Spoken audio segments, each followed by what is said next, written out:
So let's go back to... How many of you heard that before? All right, that's the music of your great-grandparents, or some great-great-grandparents. That's the music of the 1940s. It's happy, it's upbeat, swinging. You know, we were a people at war. We needed something upbeat and happy and swinging. And then we got to the 1950s.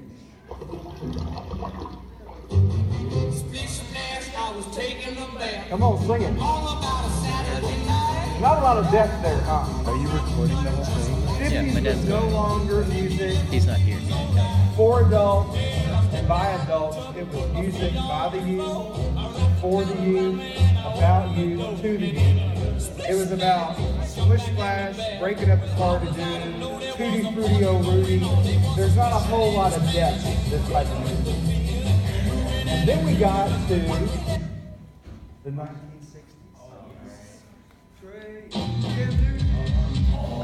Little Jimmy, y'all heard that? This is the music of your grandparents or your parents. Things got kind of dark in the 1960s. By the end of the 60s, you listened to songs about areas you didn't even discuss. You had songs about sex. You had songs about drugs. You had songs about rock and roll, protest, war, and race. It was, pay attention now, the music of what has been called the darkest decade and the most destructive decade of the history of the United States. All right, stop there. I'll cut you down for now. I know. The historian George Will, most of you never heard of him, said, "We have never recovered from the 1960s, not completely." And Tom Brokaw, y'all know who Tom Brokaw is? He's a news anchor. It's called the 1960s the fault line of American history. Nothing on this side of the 1960s were like things right before the 1960s. It was a fault line. It was an earthquake. And in an earthquake, you see three things happen, and that was the 1960s. In an earthquake, the first thing is you have tensions that build up over generations and generations. And all of a sudden, these tensions give way where you have two plates that come in contact with each other, and no longer do they lie side by side in continuity with each other. And the second thing that happens is the foundations move. Not simply the trees, not simply the mountains, everything underneath you moves, and there is no such thing as an earthquake shelter. In an earthquake, the third thing that happens is that everything comes down. And if it doesn't come down, it's now structurally damaged, and you've got to tear it down and start all over again. And that was the 1960s. The 60s were tensions that built up over generations and generations. The ground gave way, and everything came down. So why do we need to know? If you don't understand what took place in the 1960s, you don't really understand the world in which you were born into, the world in which you live today, and the world that you're trying to minister to. History has a tendency to repeat itself, and what you're seeing in the world today are the 60s 2.0, probably actually the 60s 3.0. And that's what I want us to examine. And I hope that you'll see some parallels between what happened in the world around us and what happened in the 1960s. Now, in this church, we will always study the Bible. But sometimes, if you want to impact the culture and the world around you, you've got to look through the world and the culture through the lens of your Bible. And one of the most significant books in the Bible is the book of Daniel. In the book of Daniel, you see the end of Israel as a theocracy, of God ruling the nation. Israel is no longer a political, unified country. They are now in captivity to the Babylonians, and the Persians, and the Greeks, and the Romans. And they became islands of righteousness in these seas of paganism. And that's what we are today. You see islands of Christianity in this big sea of paganism. So Daniel is a very significant book. Was Daniel changed by his captivity and his surroundings? No. Daniel leads Nebuchadnezzar to faith. In fact, Nebuchadnezzar said, bring me Shadrach, Meshach, and Abednego. I want them too. Daniel impacted his generations and his surroundings. In fact, in Daniel chapter 1, verse 17, the Bible says, these 4 young men, Daniel, Shadrach, Meshach, and Abednego, to them God gave knowledge and understanding of all kinds of literature and learning. And Daniel could understand visions and dreams of all kinds. Daniel was not at the mercy of his world. God gave him grace. And Daniel would look at the literature, the wisdom, the art, the culture, the philosophy, and the thoughts of the Babylonians, and he was informed of God what he should do. And he could impact his culture rather than it impacting them. In 1 Chronicles 12:32, the Bible says, from Issachar there were men who understood the times and knew what Israel should do. They could see what God was doing in their day, and they were able to respond accordingly. And that's what I want to kind of talk to you about today. What happened then, what's happening now, and how you can respond in a biblical way. We're going to look at a little history and theology lesson, and we're going to talk about ways we can bring glory to God. But I want to begin with a statement. A number of issues, a number of tensions had existed and laid dormant before the 1960s in our country. But because we were too busy trying to survive the first half of the 1900s, we had 2 world wars, we had the stock market crash, we had a Great Depression. We weren't trying to comment on issues, we were just trying to survive and not starve to death. We had food lines in the 1930s. Oh, and by the way, I forgot to say something. If y'all got any questions or comments throughout this, just stop me. All right? So our country was too busy to deal with the tensions and the inconsistencies and the issues and the problems that were arising in modern civilization. They were tensions that remained unaddressed but surfaced after the 1950s because that was a period of prosperity.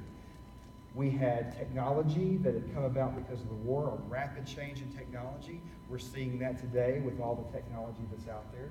The GI Bill, which allowed veterans to go back to college. We saw colleges begin to blossom. No longer could just the elite go to college.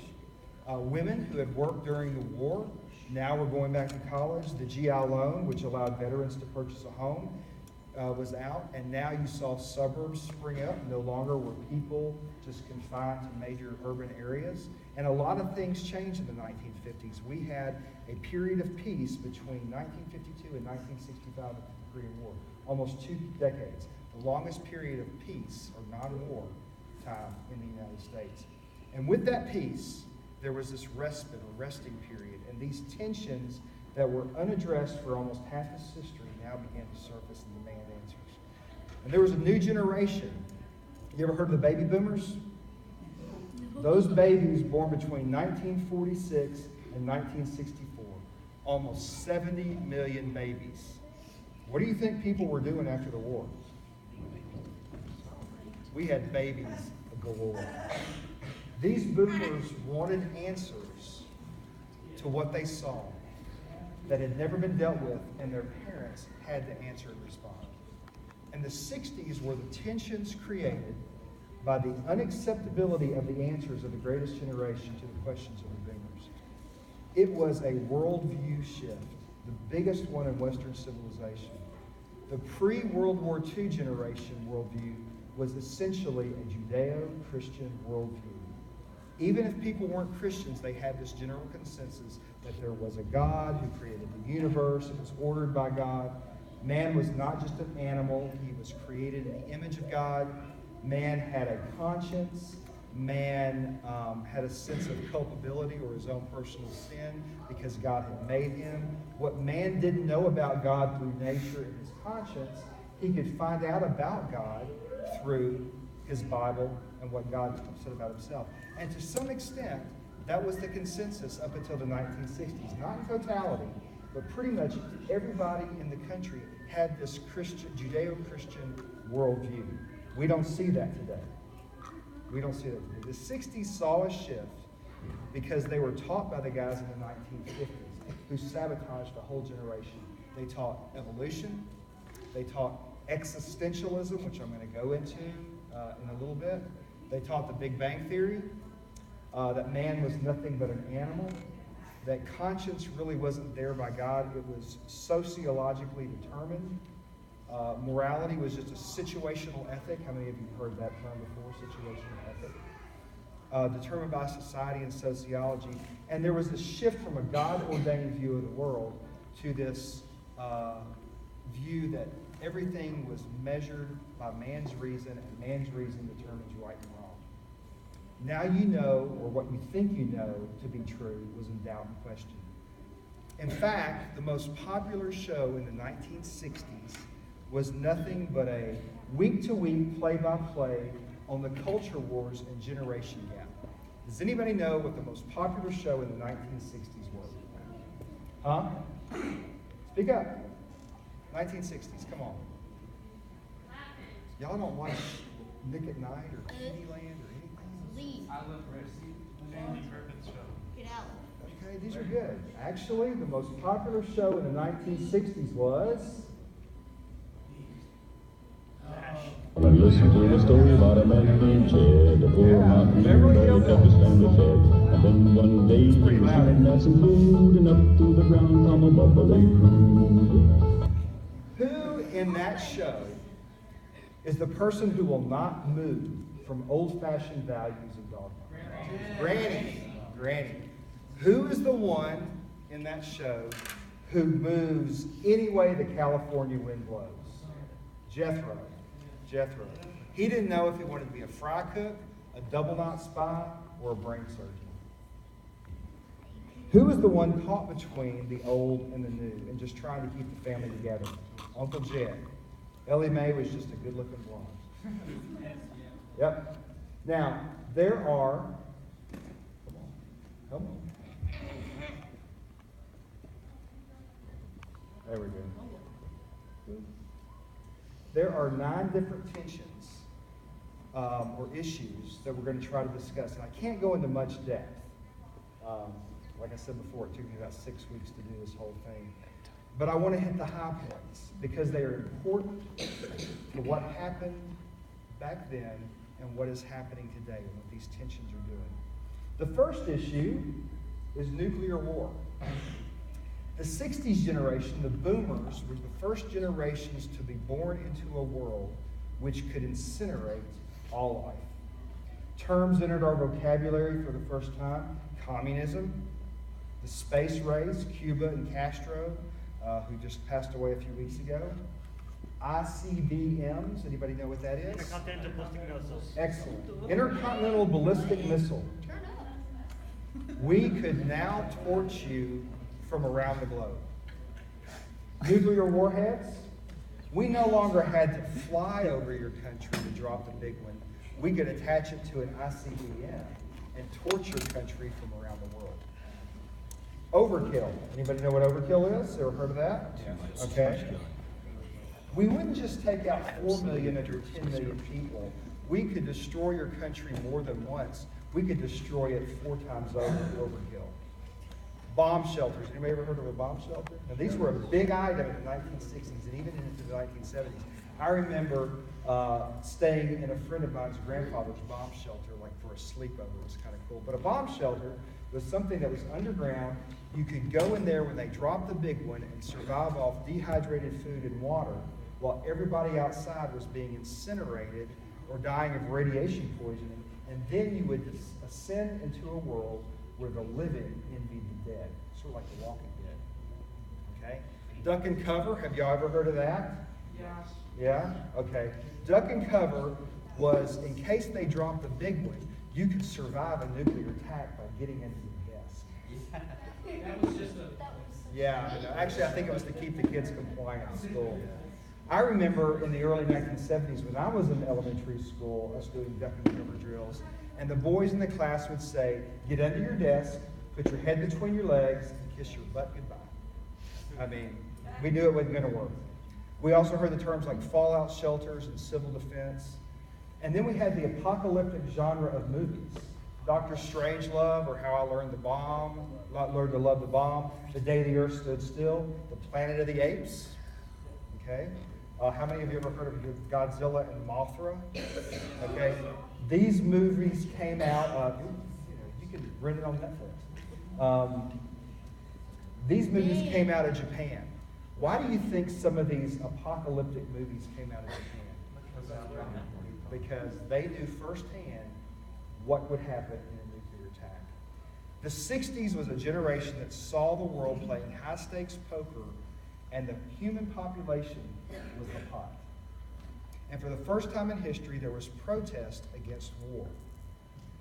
There was the beginning of peaceniks, flower children, doves as opposed to eagles. The generation was saying that business as usual could not continue. The stakes were too high for someone just to be able to push a button. So nuclear war became an issue. And this peace symbol here is actually naval flag symbols for ND, nuclear disarmament. Did y'all know that? I knew Dana knew that. The second issue was racism, or civil rights. The 60s generation said, if we could defeat racism in Europe, why can't we defeat it here in the United States? There was on one occasion, right after World War II, a decorated African-American soldier going home to Mississippi and being lynched. He survived Nazi Germany, but he couldn't survive Mississippi. And a whole generation said, that's wrong. A constitution said he was equal. The Civil War fought for him to be equal.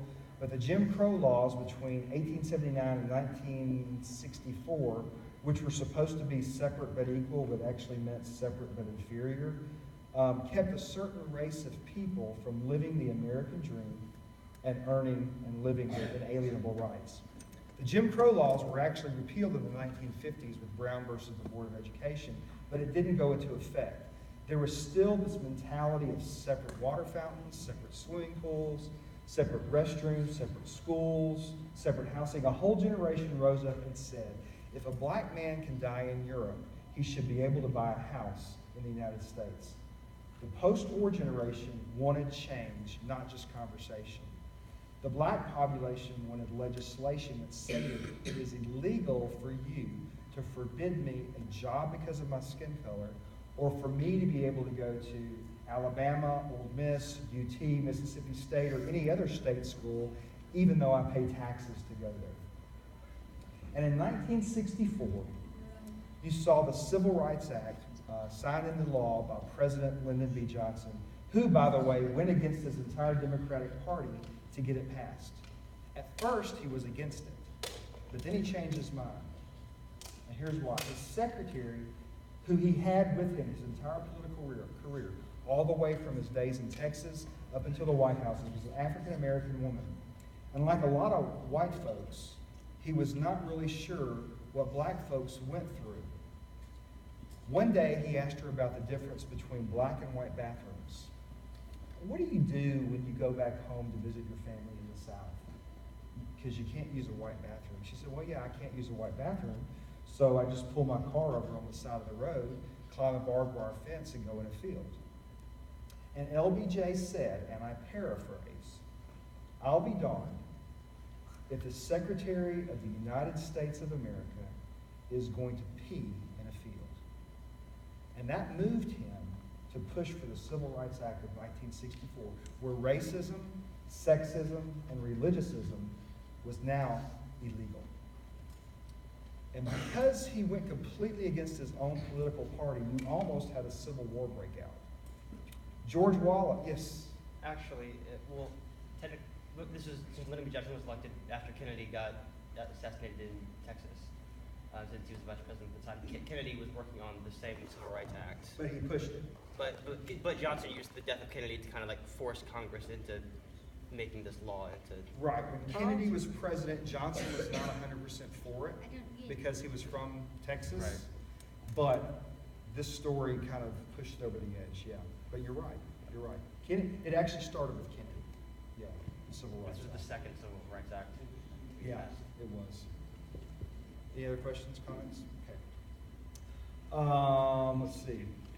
George Wallace, the Democratic governor of Alabama, said, over my dead body are we going to do this? Orville Forbes, the Democratic governor of Arkansas, said, over my dead body are we going to do this? And just because desegregation was illegal didn't make it easy. The National Guard got called on southern states to enforce this new law. Union troops on southern states almost exactly 100 years after the Civil War. There were killings, there were lynchings, cities were burned. In fact, LBJ had a map in the Oval Office of all the cities that were burning. When Martin Luther King was assassinated in 1968, he could look out the window of the Oval Office and see Washington, D.C. in flames. And by the way, Martin Luther King, a Baptist minister, didn't initially press for integration. He pressed for voting rights because in the South it was illegal and impossible for a black man to register to vote.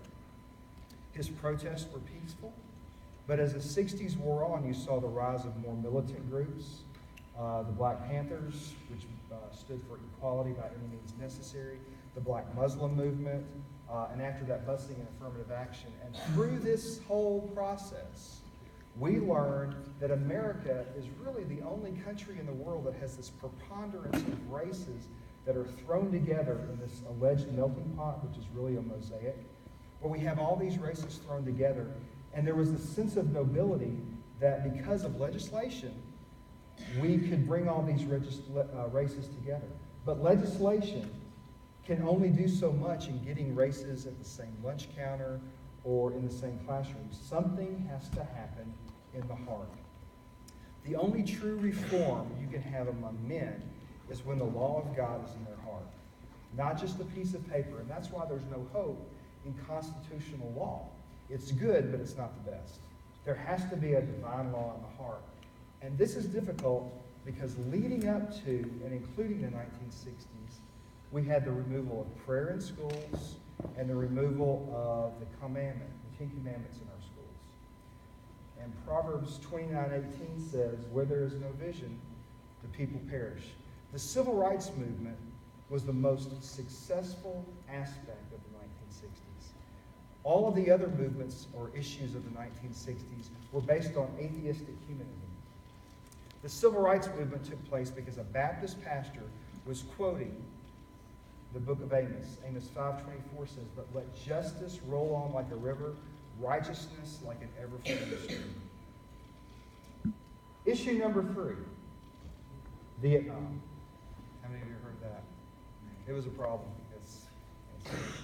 Our country was completely polarized. It was a fight at the family reunion or the Thanksgiving dinner, and we've never come back together again. How many of you have ever heard of the domino effect? Excellent. All right, now we're doing good in school. It was the fear that America had of communism. Smaller countries gaining their freedom from larger countries like Vietnam was doing from France would get the assistance of communist Russia or communist China, and in doing so, adopt communism.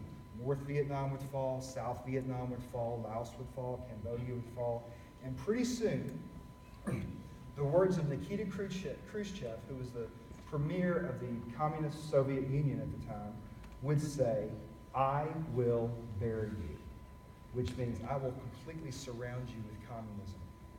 So the fear of President Eisenhower, President Kennedy, President Johnson, and even President Nixon was this domino effect. We sent in 50,000 peacekeeping troops to South Vietnam to help them with their struggle for independence, and we entered the war in 1965. 1 million soldiers came and went. 474,000 were still there when Nixon pulled us out in 1973, and 58,000 never came home. And I'm not going to go into the politics of the war because there are many different viewpoints of why we should have been there and why we shouldn't have been there. But a country that defeated Germany twice couldn't defeat this little tiny country that most people couldn't find on a map. It was the first time in history that the media and Hollywood turned against their troops. Up until that point, the media had always supported and been an ally of the American war effort. And LBJ made a comment. How many of you know who Walter Cronkite is? Walter Cronkite. You ever heard of him? Yeah. Wolf Blitzer. You ever heard of Wolf Blitzer? Anderson Cooper. Okay. Walter Cronkite was the Anderson Cooper or Wolf Blitzer in the 1960s. He was like the premier, most trusted newsman at the time. And LBJ said, if I lose Walter Cronkite, I've lost the country. Protests began in every major city. Soldiers were actually spit on. There were some soldiers who felt more comfortable in Vietnam than they did in their own hometown. They were more afraid in their own hometown than they were in the jungles of Vietnam. And one section of the country said, who are we to force an ideology on a group of people who don't want it? If they figure communism would be best for them, then why don't we let them do that? Other section says, you are naive if you don't think that Russia and Red China are imperialistic. You can stop them now over there or try to stop them later over here. So the country was completely divided. Issue number 4, feminism. Women had worked since World War II. Rosie the Riveter went to work when men went to war. And after World War II, you saw more and more women going to college. The thought was that when women went to college, they will have equity in the workplace. There wasn't. Women actually made about 40% of what a man made. There was no maternity leave. She was seen and thought to be only a secretary, a teacher, a nurse, and no more. And a movement arose, but it didn't just stop with equality in the workplace. It actually kind of went a little too far. It cast off the entire biblical portrayal of woman, the Proverbs 31 woman. Feminism believed that Christianity made the home a concentration camp and that women were just a servant for a man's desires and his will, and that was all. Feminism threw out the entire Judeo-Christian worldview and role of a woman as a wife, mother, and contributor of society, who was committed to those things. And the movement began with this woman here, Betty Friedan. Lovely lady, isn't she? She began the movement in her book called The Feminine Mystique and began the organization called the NOW, or the National Organization of Women. And she wrote, a woman who goes to bed at night as a wife and mother has a sense of frustration that her life is not worth that much because she is a wife and mother. She just didn't think equality. She attacked the whole Christian ideal of being a woman. She also said since the Garden of Eden, the women had been a slave to the home, and a whole cross-section of American women were insulted at that statement, as they should have been. Feminism was probably the most mismanaged movement of the 1960s.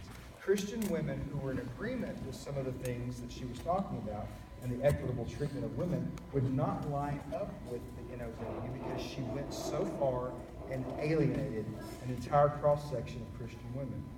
My own grandmother said she agreed with a lot of things they were doing, but she would never get into a foxhole with these women because it would compromise her faith. And she also said that the NOW was really the national organization of angry, atheistic women. Now, the woman who came after Betty Friedan commandeered the movement from her. Her name is Gloria Steinem. She also doubled as a bunny in the Playboy Club in Chicago. Kind of attractive woman. To see how women were treated in that scenario. An option that was not open to Betty Friedan.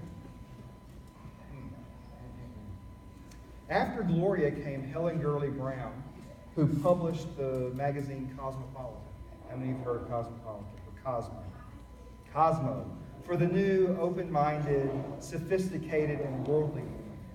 With these three women, the entire biblical Christian model of the home was scorned, and the foundation shifted once again.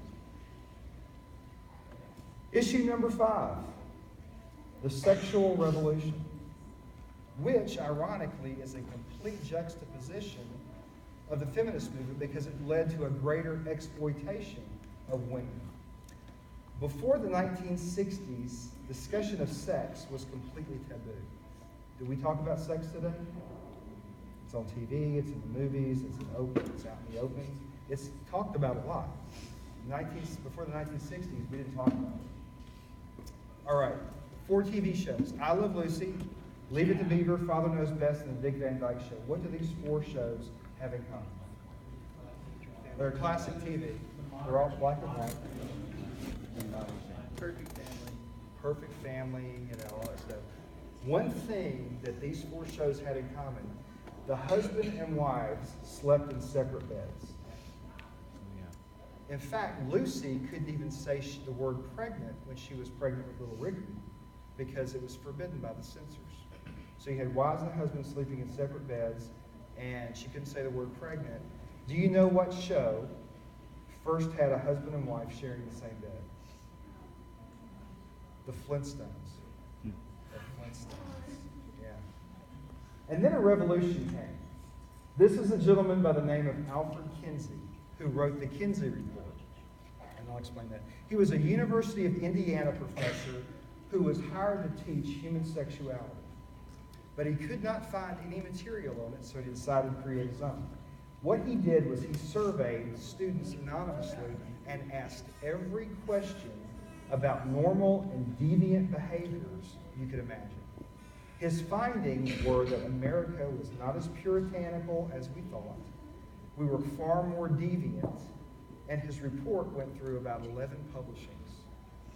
His findings have since been challenged because they were slanted, they were subjective, they were deceptive and deceitful. He kind of made the report go his way. But now, sex was talked about. And after him came one of the most destructive, but I think greatest marketing minds in the history of our civilization. Anybody recognize that guy? Is that better? Yes. All right. Yeah, no. Hugh Hefner. Hugh Hefner. He cleaned up pornography. Up to this time, pornography was backroom, it was nasty, it was provocative. He figured a way he could make a lot of money by publishing a classy men's magazine. He made it mainline for major consumption. And for the first time in history, pornography and exploitation entered into our culture. He called his magazine what? It's a shame to call it that. Playboy. No Playboy. No, don't.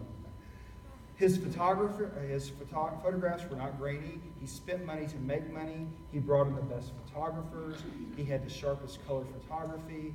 He would not photograph women in provocative positions. He called the women playmates or girl next door, which gave the image of innocence and harmlessness. He photographed starlets, Marilyn Monroe being the first one.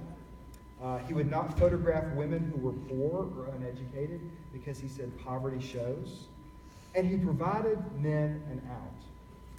He gave them an out. He hired the best writers and contributors and journalists and surrounded the photographs with fantastic stories on psychology, on philosophy, on culture, the arts, religion, and politics. And most men, when they were caught with a magazine, would say, I read it for the articles.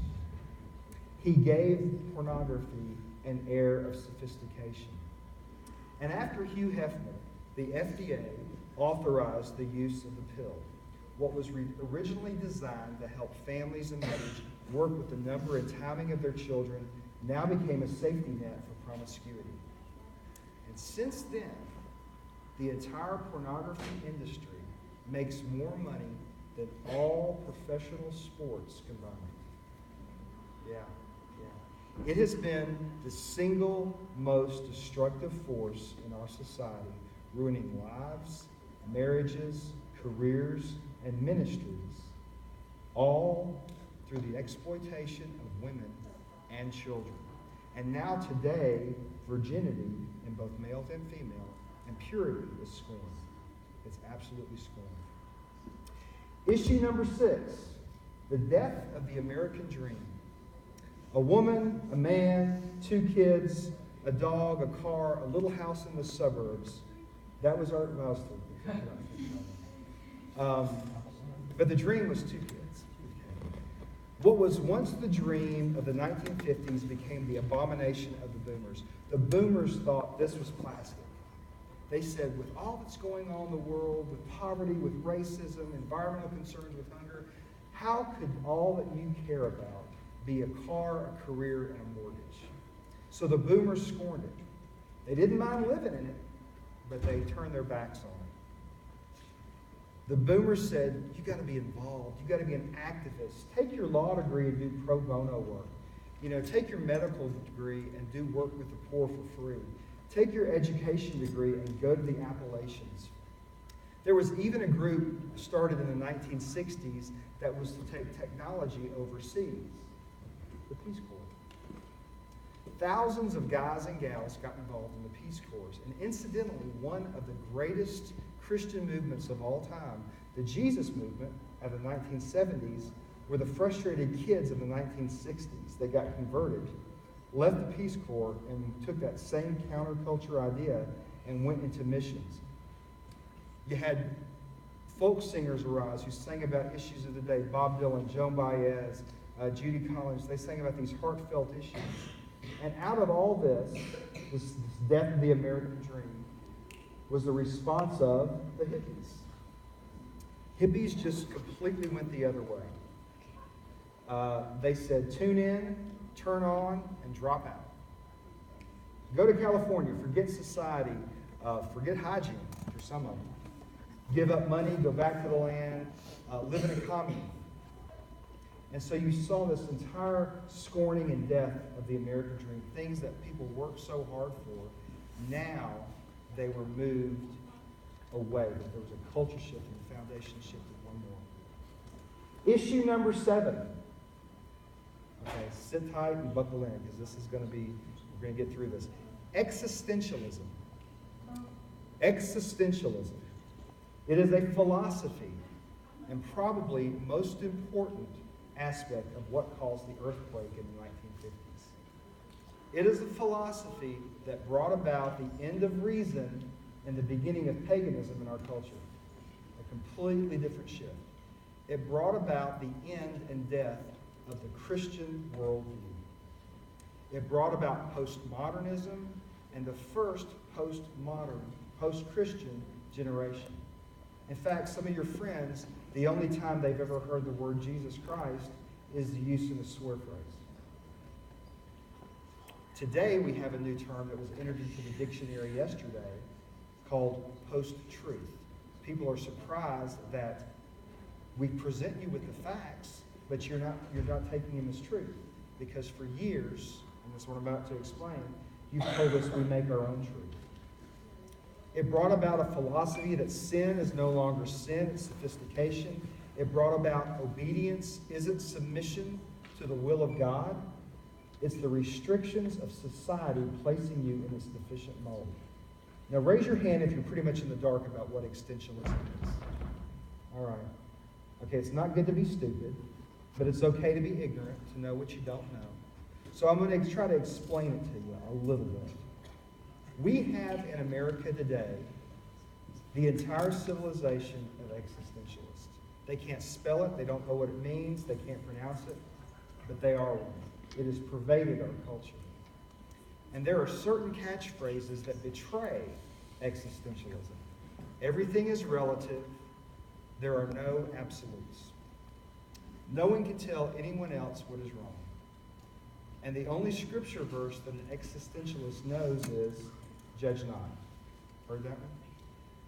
There is no way another person can tell me what is right or wrong, true or false, sacred or profane. The greatest virtue leading up to the 1960s was justice. Now it's tolerism and pluralism. You seen those? They believe that you can now have different, contradictory, self-negating ideas, but they can exist all in the same matrix. And that's existentialism. The 1960s, and I'm going to try to explain this very quickly. It's a little heady, but stick with me because I think you'll see where I'm going with this. The 1960s saw an end to a 300-year search for rational philosophy giving meaning to life. It began in the 1600s and ended in the 1900s and eventually dying in the 1960s. Rational philosophy doesn't take the Bible and let God speak in informing you of who he is. Rational philosophy begins with itself. Man, in his own reason, tries to figure out in his own thinking process the great questions of life. God, the universe, where he came from, where man came from, what gives man dignity, what gives him intellect, what gives him will, emotion, conscience, guilt, evil, and its solution and redemption.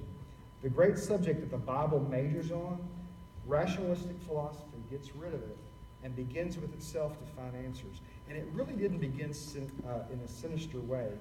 People thought that they could actually come up with unchallengeable answers that would bring peace and order and answers to all men, and we would have no wars. And there were several philosophies that we're not going to go into at all. Rationalism, imperialism, skepticism, agnosticism, idealism, and nihilism. All these philosophies through these 300 years, the previous one would say, the latest one would say the previous one was wrong, it wasn't true. And nihilism, which began with Friedrich Nietzsche, said we can't know anything. You don't know if you're Keanu Reeves in the Matrix or out of the Matrix. All right? You can't know anything. You can't know what morality is. You can't know what truth is. You only know what works best for you in the moment, and nobody can tell you anything. And it was very despairing. In fact, out of nihilism came the 1960s Time magazine cover, "Is God Dead?"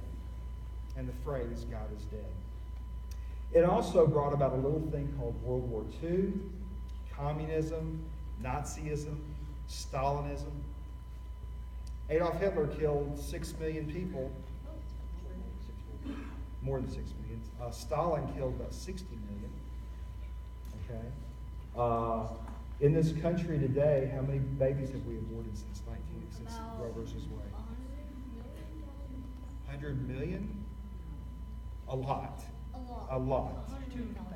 A lot. All this came out of this philosophy that we make our own truth. And as depressing and as destructive as nihilism was, existentialism was the last philosophy. You could know nothing, nature was nothing, and in nature, who ultimately gets to be the mightiest? The mightiest, the strongest.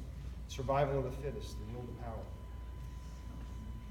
The existentialist embraced evolution, that man, the ape, existed, and then his essence came about, and he evolved the ability to recognize himself and the options before him. You determine what meaning is. What meaning is to you. You determine truth. You determine beauty. You determine what is right or wrong for you. Nonconformity, rebellion, individuality. Find yourself, do your own thing, live your own life. And if it feels good, do it. The very opposite of the biblical worldview. Completely opposite of the biblical worldview. It entered our culture. It entered the music. It's not playing. It entered the arts. That's Jackson Pollock. Does that look pretty much do your own thing right there? Yeah. It entered literature. It entered television, movies, and Broadway. And it even entered the fashion. Lovely. Yeah. Norman Geisler, who y'all have never heard of, is a professor of theology at the Dallas Seminary, once wrote, when you study the history of Western philosophy, they're all dry, they're all boring, and they're all proven failures. You don't have to worry about falling into them. They're hard to understand. But when you get to existentialism, be careful. There is something that is wonderfully simple about it. There is no truth but me.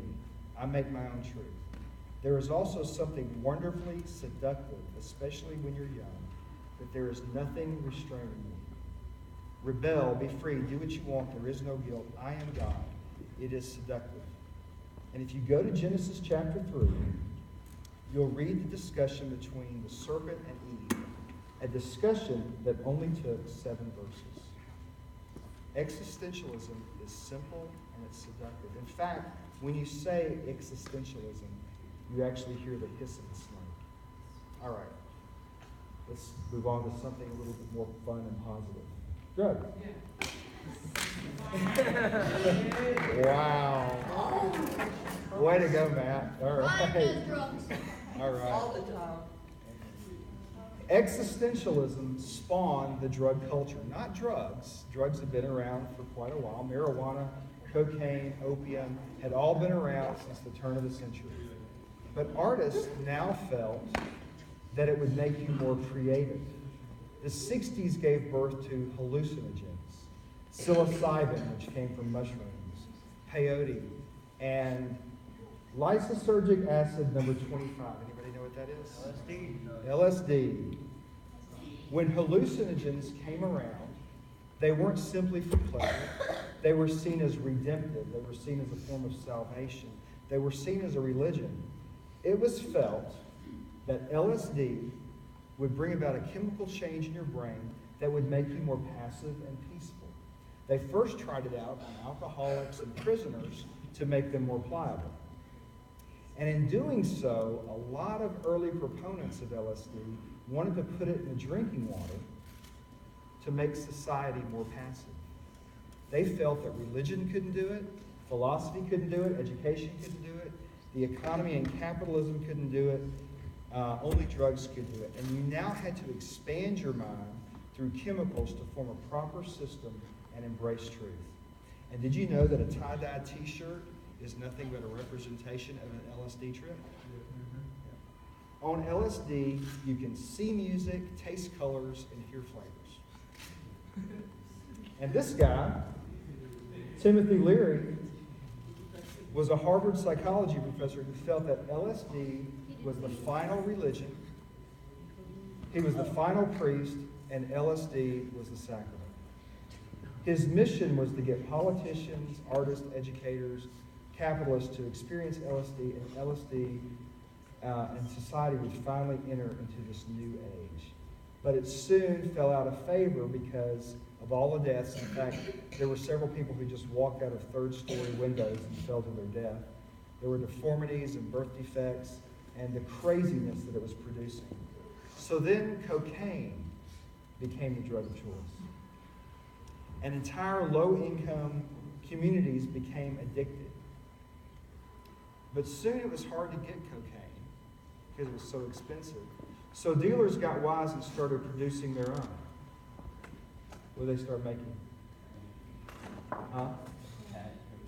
Bad cocaine. What's the big Heroin. Methamphetamine. No? Oh. Methamphetamine. This is what meth does to you. And today we have whole generations that have learned to cope only with pharmaceutical or recreational drugs. Thank you, Timothy Leary. Now we're trying to push for what? Medical marijuana? The legalization of certain drugs. All right, the ninth issue, the silence of the church. That was an issue.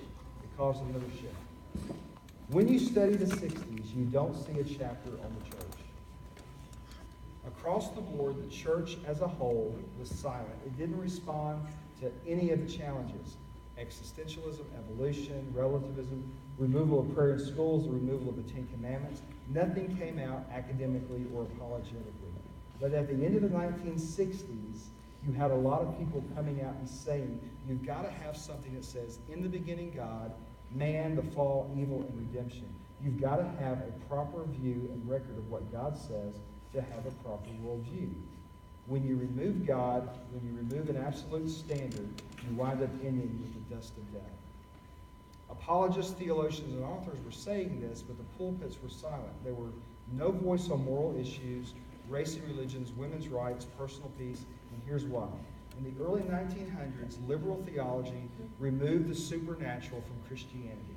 They thought, no, the creation, the virgin birth, they removed all that supernatural. They removed the supernatural from miracles, Christ, the atonement, the resurrection, the crucifixion.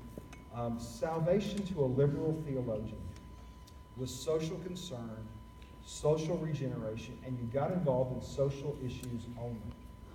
But a Christian should be involved as a result of salvation, not as an into itself.